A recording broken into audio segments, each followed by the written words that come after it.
primera y la única que está.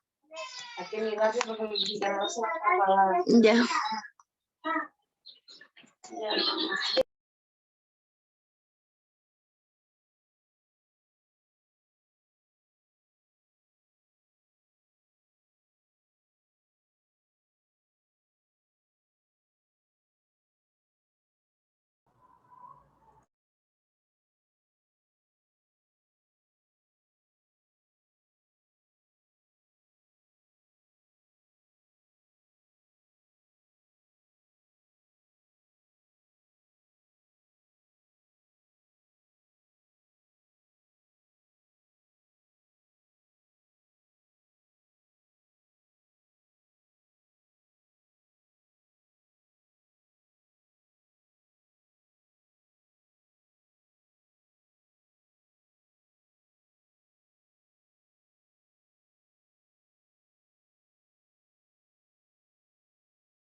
Estos jóvenes enciendan su cámara, por favor. Buenos días, profesor. ¿Qué tal? Enciendan su cámara, chicos.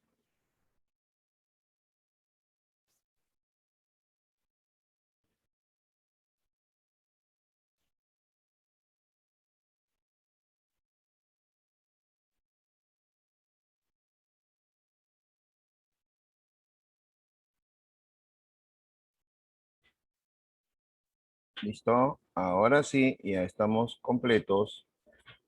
Nosotros tenemos en esta tercera semana un segundo presidente.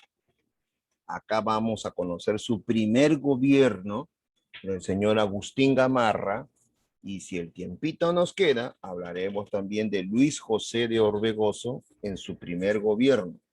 En esta tercera semana del curso de Historia del Perú para el cuarto grado de secundaria. Habíamos estudiado la clase pasada lo referente a el presidente Lamarra, ¿sí? Ya sabemos que existía una anarquía militar, puesto que los presidentes se sacaban del poder unos a otros. ¿Quiénes eran estos presidentes militares? Aquellos que se sentían que por haber participado en la batalla de Ayacucho del 9 de diciembre de 1824, como se había ganado esa batalla a favor de Perú, ellos se sintieron con la obligación también de gobernar.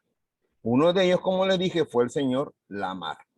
Ahora, antecedentes. ¿Qué pasó antes del gobierno de Gamarra? Lamarra no terminó su gobierno porque recibió el golpe de Estado de Agustín Gamarra y Gutiérrez de la Fuente. Eran generales de un mismo bando. Gamarra apresó a José de la Mar y lo deportó a Costa Rica. Deportar quiere decir lo bota del país, lo saca del país, lo exilia del país.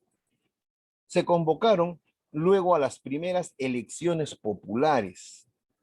Gamarra obtuvo la más alta mayoría de votos, ¿sí?, de los colegios electorales de provincia, exigidos por la Constitución, y fue proclamado presidente constitucional por el Congreso del año 1829.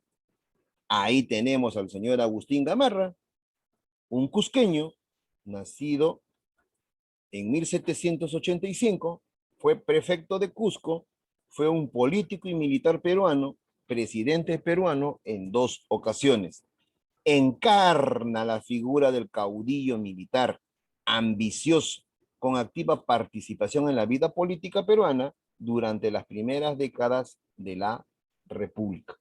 Ese mismo señor lo estamos repitiendo a un costadito en la siguiente diapositiva, que nos dice que representa el poder ejecutivo fuerte, fuerte de carácter. El señor Gamarra va a enfrentar un conflicto y va a llegar a una paz con la Gran Colombia. La Gran Colombia, recuerda, estaba formada por Ecuador y Colombia. Los dos se llamó Gran Colombia. Al momento de llegar a la paz, se va a firmar el armisticio. Armisticio viene de armas y significa un alto, paz. Se va a llamar el armisticio de Piura y el tratado Larrea-Gual. Reconocimiento de Ecuador. Quiere decir que Agustín Gamarra reconoce al país naciente en 1830 llamado Ecuador y firma un tratado de paz de límites con ese país llamado Pando Noboa. Se produce el primer debate ideológico entre los liberales y los conservadores. ¿De qué se trata ello? Se trata de cómo iba a ser el Perú, qué forma de gobierno iba a tener el Perú. Hasta ese momento no se sabía, no conocíamos qué forma de gobierno iba a tener el Perú.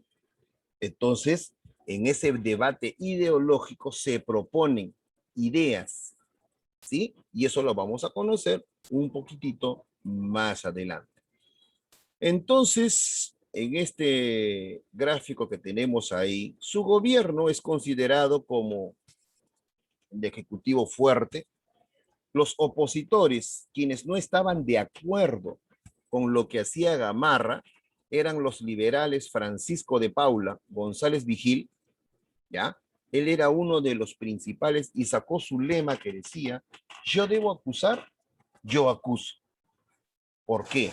Porque siendo un civil no le gustaba, no le agradaba cosas que el gobierno militar del señor Gamarra estaba realizando. Entonces, ahí tenemos inclusive en qué consistió el debate político entre liberales y autoritarios. Los liberales en defensa del poder legislativo y los autoritarios en defensa del poder ejecutivo. Y el poder ejecutivo pues lo encarnaba Agustín Gamarra y el poder legislativo o liberal lo encarnaba Luna Pizarro González Vigil. Frente a estas dos situaciones, recién va a salir la idea de cómo va a ser el Perú. Cierra tu micro, Kemi. Kemi. Kemi. Ya. Profesor, Cierra tu micro y atenta, por favor, no juegues. Abre tu cámara. ya, profesor. Ya, entonces, ¿qué obras va a realizar el señor Gamarra? Va a crear el departamento de Amazonas. Se va a llevar a cabo la creación de la maternidad de Lima, allí donde dan a luz a las madres, ¿no? Un poquito vamos a llamarle de pobreza extrema. Se reorganizó la Casa de la Moneda, que queda a la espalda del Congreso de la República, por la avenida Bancay a la espalda. Se inició la explotación del salitre. Se inició la explotación del salitre de Tarapacá. Seguimos. Se firmó el Tratado de Larrea-Gual.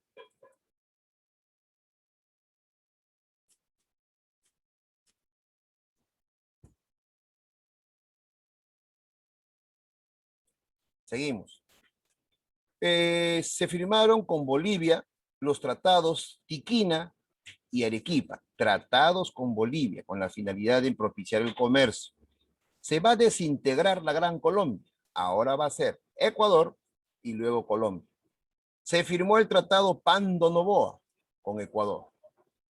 Todo esto de que se dice el gobierno fuerte, el primer gobierno presidencialista, etcétera, que pensábamos que el señor Gamarra lo estaba logrando, no era por simple y llana imagen de él, era por la imagen de esta señora que tú ves aquí al lado, que se llamó Doña Pancha, o también llamada la Mariscala, que era la esposa del señor Gamarra.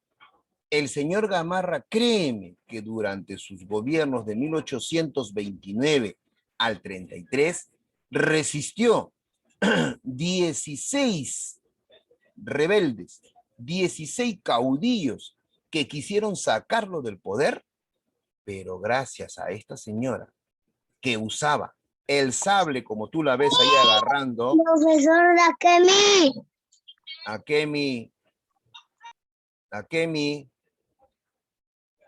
Akemi, Profesor. por favor, tu hermanito o tu pariente, ponlo un poquito más allá, me interrumpes. Ya, profesor. Abre tu cámara y atiéndeme, por favor. Ya, seguimos. Gracias a ella, detuvo esas 16 conspiraciones contra su esposo, Gamarra. Esta persona era de carácter fuerte. Ahí, como tú lo estás mirando, está con un faldón, su blusa, su chaqueta, pero en la cintura siempre llevaba su espada a todo lugar. Y cuando ella iba a luchar, ¿sí? Dejaba su espada y se ponía las guerrilleras. Las guerrilleras son como unas X en el pecho y la espalda lleno de balas. Entonces era una mujer de carácter fuerte. Muchas veces decían por ahí que era un poco extraña, un poquito rara, pero no iba por ese lado, ¿sí? Vamos a leer, por favor, aquí, ¿qué nos dice? Atentos, por favor. Apoderada Doña Pancha, o la Mariscala, representó el arquetipo de las heroínas de la independencia, con su uniforme militar y ejerciendo no solo la milicia en los tiempos de la independencia, sino después el mando político aún con la misma autoridad que su marido, Agustín Gamarra, uno de los primeros presidentes del Perú independiente. Tanto fue así que durante el periodo de mandato, ¿sí?, de este último, entre 1829 y 1833, o sea, de Gamarra, en Perú se le llamó la presidenta. El escritor Abraham Valdelomar, en una obra teatral que dedicó a la Mariscala y que escribió en colaboración con José Carlos Mariátegui, la pintó con alma de caudillo, apóstol y guerrera, y la mitificó como adalid de la libertad y de grandes ideales forjadores de un destino mejor para el Perú. Imagínate, escritores nacionales la tildaron de esa forma. Sin embargo, su aguerrido carácter y su brava personalidad le valieron el desprecio y el exilio final a Valparaíso, Chile, donde murió con el más absoluto anonimato. Como Manuela Sáenz, finalmente exiliada en Jamaica, o Juana de Azurduy, guerrillera principal de la independencia de Alto Perú, o sea, Bolivia, y teniente coronela del ejército argentino, que murió en la indígena Francisca Zubiaga, o sea, la Mariscala, ese era su nombre, Francisca de Zubiaga, fue repudiada por la nueva sociedad peruana surgida de la independencia, que expulsó a aquellas mujeres de carácter político. La visibilidad de estas mujeres se remontó laboriosamente a lo largo de estos 2 siglos hasta lograr la recuperación de su memoria. Pero este proceso comenzó sin duda mucho antes, cuando otra mujer a quien Francisca Zubiaga conoció fugazmente la célebre Flora Tristán, la ensalzó como prototipo y ejemplo de la mujer emancipada y transgresora que se atrevió a invadir y a apropiarse de las tradiciones, poderes del hombre. ¿Ven? Imagínate. Hasta Flora Tristán, escritora, igual que el señor José Carlos Mariátegui, hablan de ella. Esto quiere decir que ¿por qué la expulsan? ¿Por qué la botan del Perú? Simple y llanamente porque existía un machismo en el cual no se podía ver que las mujeres tengan carácter fuerte. Entonces la exilian, así como hay otras personas en América que también habían sido exiliadas, de tal forma que se le da una connotación de mucha importancia durante el gobierno de su esposo, pues ella, con el uso de su espada, con el uso de un caballo o de un fusil, supo defender 16 levantamientos contra su esposo con la finalidad de querer sacarlo del poder. Esa es la importancia de la participación de la mariscala. ¿Qué obras se hicieron durante el gobierno del señor Gamarra? Como ya le hemos dicho, crea el departamento de Amazonas, creó el puerto de Cerro Azul, que queda en Cañete, fundó el Hospital de la Maternidad de Lima, inició la explotación minera de Tarapacá, se promulgó una ley de reforma militar, creación de la Dirección General de Aduanas, se declaró obligatorio el uso de la moneda peruana, hubo conflictos con Bolivia, se firmaron los tratados de Tiquina y Arequipa. ¿Sí? Acá tenemos una línea de tiempo. Ya hemos hecho este presidente, José de la Mar. Nos encontramos aquí con el señor Gamarra y nos aprestamos a conocer a Luis José de Orbegoso. Algunos historiadores le dicen José Luis de Orbegoso, es la misma persona. ¿Ok? Entonces, acá tenemos al siguiente presidente. Ya hemos terminado el primer gobierno de Gamarra. Ahora nos aprestamos a José Luis de Orbegoso o Luis José de Orbegoso y vamos a ir conociendo cuáles son los hechos que van a ocurrir durante su gobierno. Nació en La Libertad, es norteño, es peruano, 25 de agosto de 1795. Va a proponer para el Estado peruano la primera constitución liberal de 1834. Una constitución, ya sabes tú, que adentro tenemos, ¿qué cosa, Irene? ¿Qué tenemos dentro de una constitución?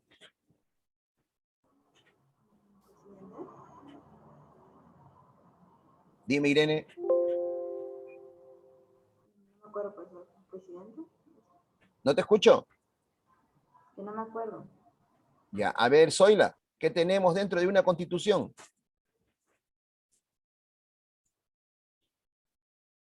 Zoila, Tampoco me acuerdo, profe. tienes que tener tu cámara encendida, Zoila. ¿A Kemi igualmente? Su cámara encendida, por favor, ya hemos dicho. ¿A Kemi? Chino, ¿qué tenemos dentro de una constitución?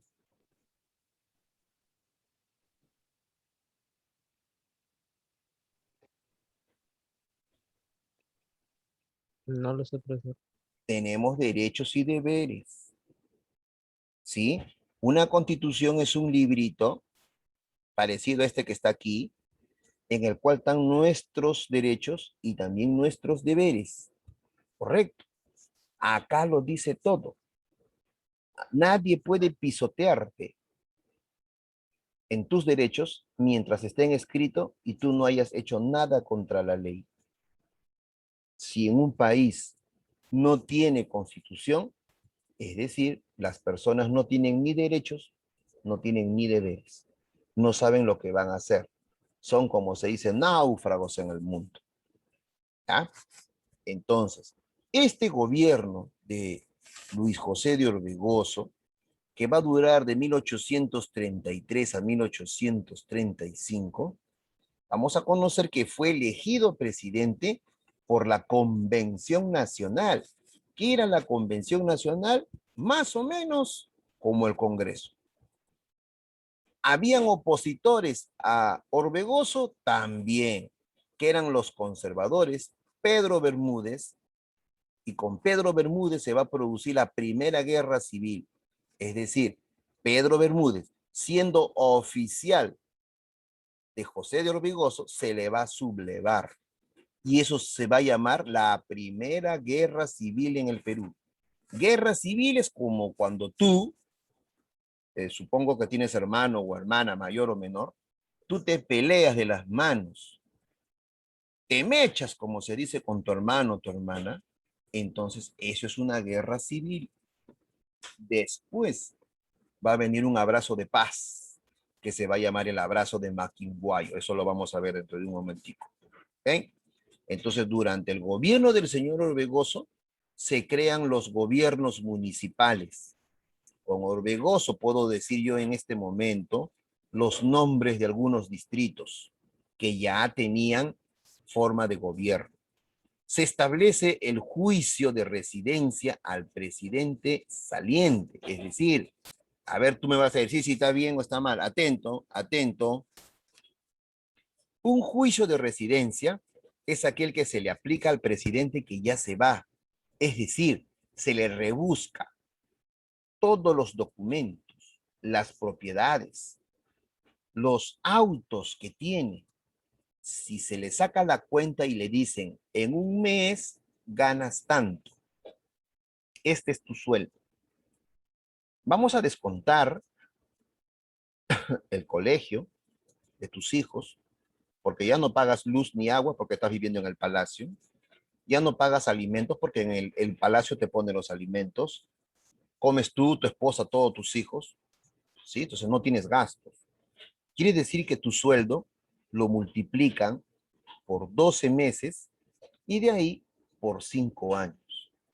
Sale una cantidad de dinero que tú te llevas por haber sido presidente.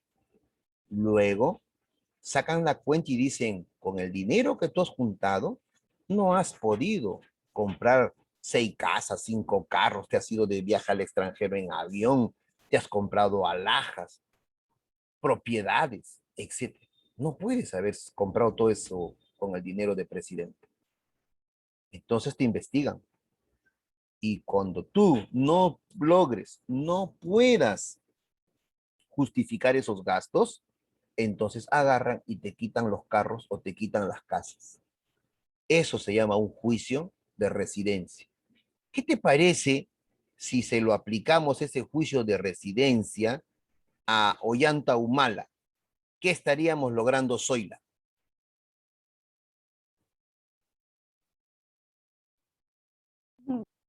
Todo, ¿No te escucho? darle todo. Quitarle todo. ¿Tú qué dices, Chino?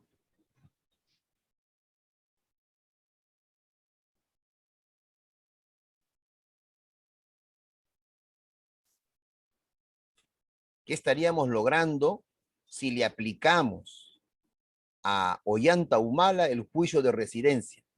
Chino.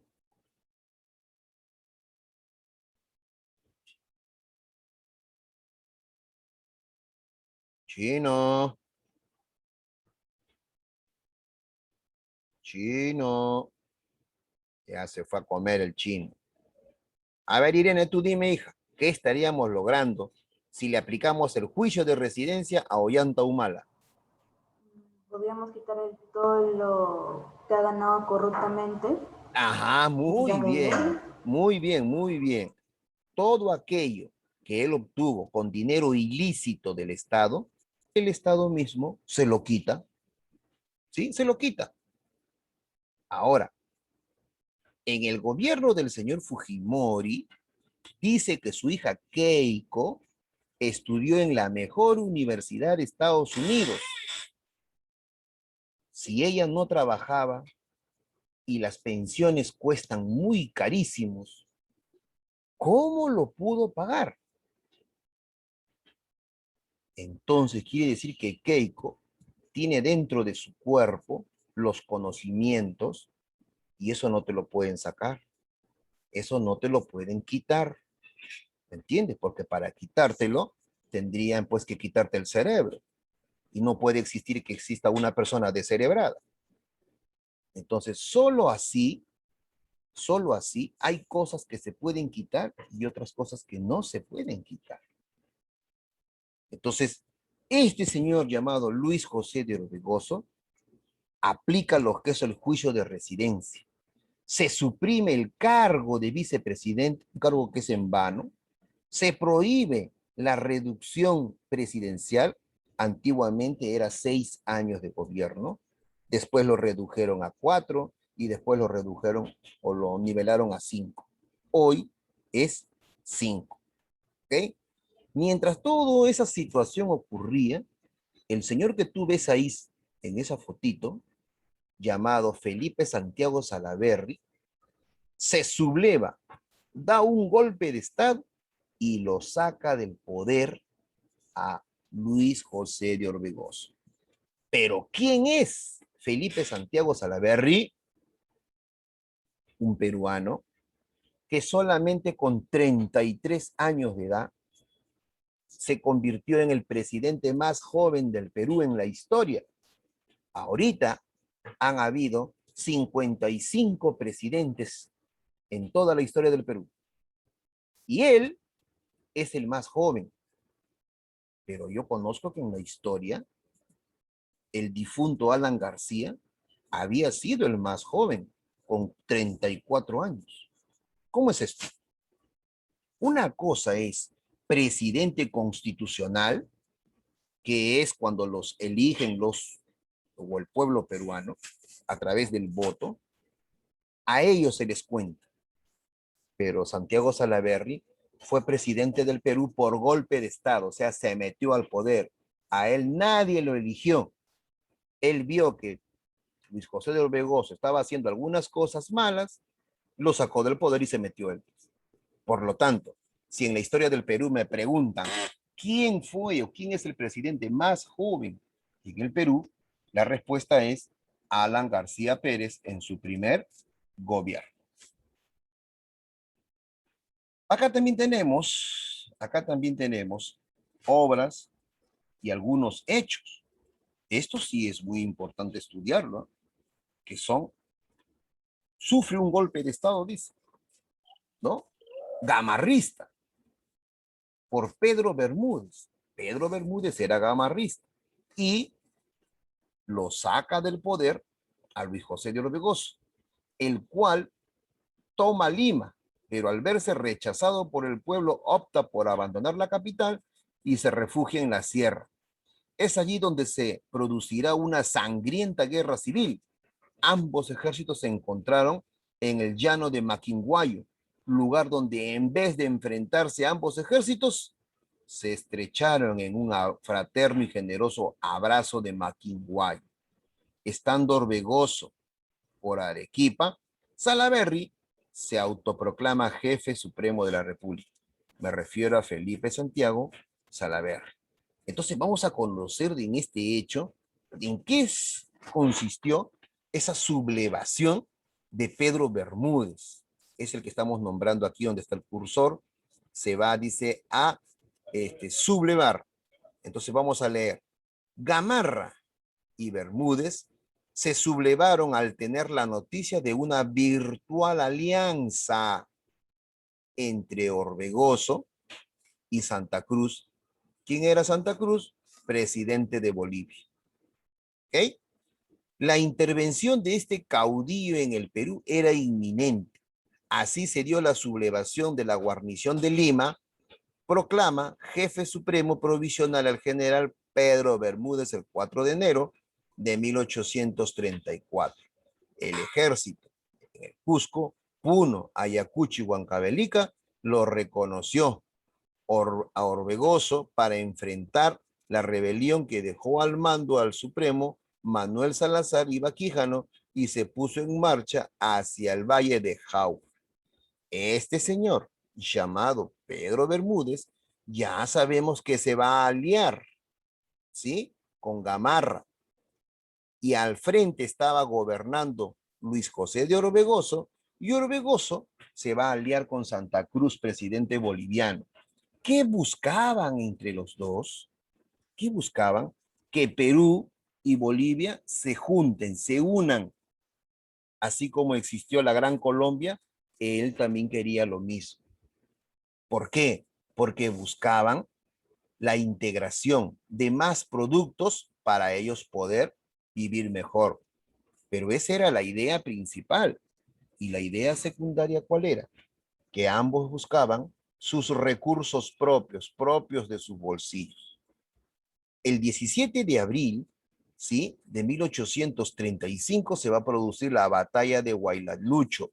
Algunos le dicen Huaylalucho, otros le dicen Huaylacucho o Huaylachuco. Hay un pueblo que se llama Huaylachuco, por eso le dicen Huaylachuco. Orbegoso, presidente del Perú, se retiró e hizo un alto en Jauja. Bermúdez, que era el amigo de Gamarra, marchó en su busca. Intervino al general José Rufino Echenique, quien se percató de que esta primera guerra civil no era saludable para el país. Echenique se puso de acuerdo con varios jefes e intentó que Bermúdez firmara un tratado con Orbegoso. Bermúdez se negó y fue depuesto. Las tropas que habían sido bermudistas encontraron a las tropas de Orbegoso. En orden de batalla en el llano de Maquinguayo, Orbegoso mandó que ambas tropas ponerse frente a frente. Se dieron entonces un abrazo, conocido como el abrazo de Maquinguayo. Echenique frente a Orbegoso. El 24 de abril de 1834, que fue un acuerdo como táctica. Gamarra se retiró a Bolivia y Bermúdez a Costa Rica, satisfecho con la pensión de 20,000 pesos que le otorga el gobierno. Al final, Bermúdez se va, ¿no? Luego de protagonizar este enfrentamiento, se va. Y el otro señor, su amigo Gamarra, se va a Bolivia, ¿sí? Porque como Gamarra y Bermúdez eran amigos, entonces Gamarra se va hacia Bolivia con la intención de ir a hacerse amigo con un antagónico que era Santa Cruz, que era presidente de Bolivia. Total, no se enfrentaron entre 2 y 2 y ahora Gamarra estaba buscando ser amigo de Santa Cruz. Ese es para que te des cuenta que lo que buscaban era su crecimiento personal, ¿sí? Entonces Gamarra huye a Bolivia con la finalidad de tener que buscar la tranquilidad, apagar un poquito el fuego y después enrumbarse nuevamente aquí al Perú para seguir haciendo, ¿no?, esa unión que querían llevar a cabo, que era pues unir Bolivia y Perú. En la localidad de Concepción